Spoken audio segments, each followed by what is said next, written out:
Shalom, perkenalkan nama saya Veronica Jenny Bowo dengan NIM 2274126, Prodi Ilmu Kesehatan Masyarakat kelas D.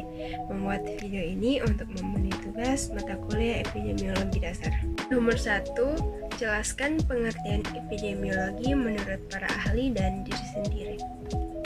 Menurut para ahli, yang pertama, Greenwood 1934, epidemiologi mempelajari tentang penyakit dan segala macam kejadian yang mengenai kelompok penduduk. Kelebihannya yaitu adanya penekanan pada kelompok penduduk yang mengarah pada distribusi suatu penyakit. Yang kedua, Wade Hampton First 1972, epidemiologi adalah suatu pengetahuan tentang fenomena massal atau mass fenomena, penyakit, infeksi, atau sebagai riwayat alamiah natural history penyakit menular. Dan menurut saya, epidemiologi adalah ilmu yang mempelajari distribusi, frekuensi, transisi, dan determinan yang mempengaruhi kejadian tentang penyebaran penyakit di suatu wilayah dan masalah kesehatan lainnya, serta cara-cara menyelesaikan permasalahan tersebut. Soal yang kedua, sejarah singkat perkembangan epidemiologi. Epidemiologi berasal dari bahasa Yunani yang berarti epi pada, demos masyarakat, dan logos ilmu.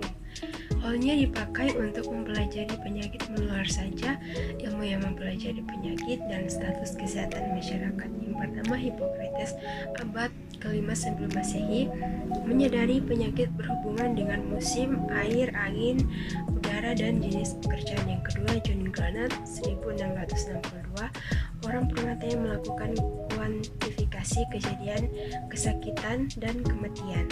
3. William Farr 1839, metode penting dalam EPID meliputi populasi berisiko, populasi pembanding, dan lain-lain. Dan yang keempat, John Snow 1864, orang pertama yang menggambarkan metode investigasi wabah, menganalisis kejadian dan langkah-langkah menyusun hipotesis dan membuktikan hipotesis tersebut. Soal nomor 3, jelaskan variabel epidemiologi.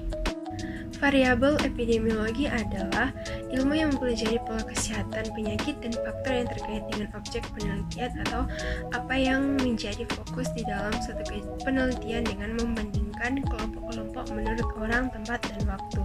Yang pertama, orang. Variabel orang yang mempengaruhi penyakit adalah karakteristik dan atribut dari anggota populasi.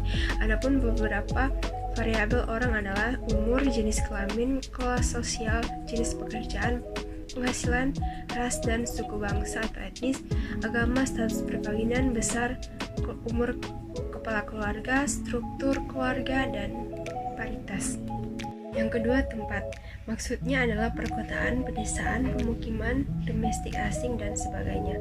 Hubungan penyakit dengan tempat menunjukkan adanya faktor-faktor yang mempengaruhi arti penting sebagai penyebab timbulnya penyakit antara penghuni dengan tempat yang dihuni. Yang ketiga, waktu.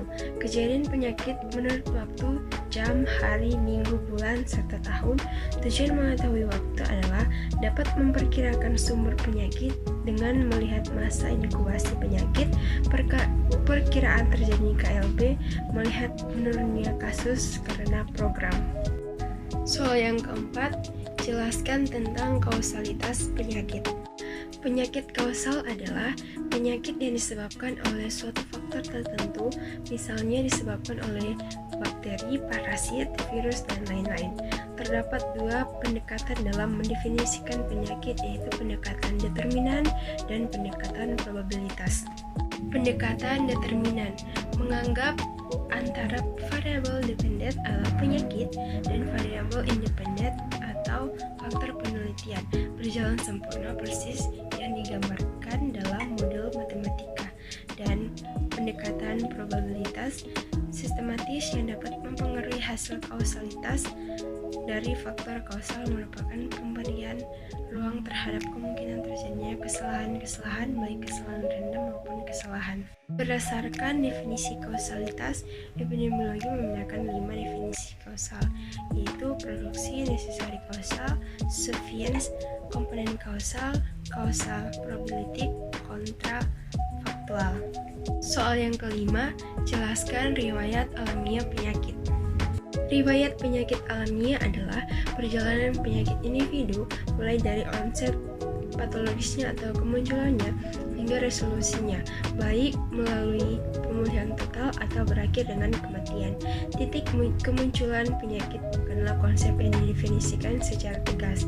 Riwayat penyakit alamiah, suatu penyakit kadang-kadang dinyatakan dimulai pada saat terpapar agent penyakit.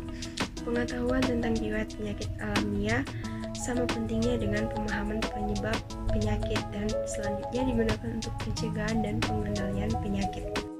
Perspektif pertama adalah bahwa dokter keluarga yang mengetahui riwayat klinis setiap pasien secara rinci dapat menentukan adanya karakteristik masalah kesehatan yang baru. Perspektif kedua adalah ahli epidemiologi yang melalui kombinasi catatan kesehatan dan data biostatistik dapat menentukan penyakit baru dan evolusinya yang lebih merupakan pandangan populasi. Sekian video dari saya, sekian dan terima kasih.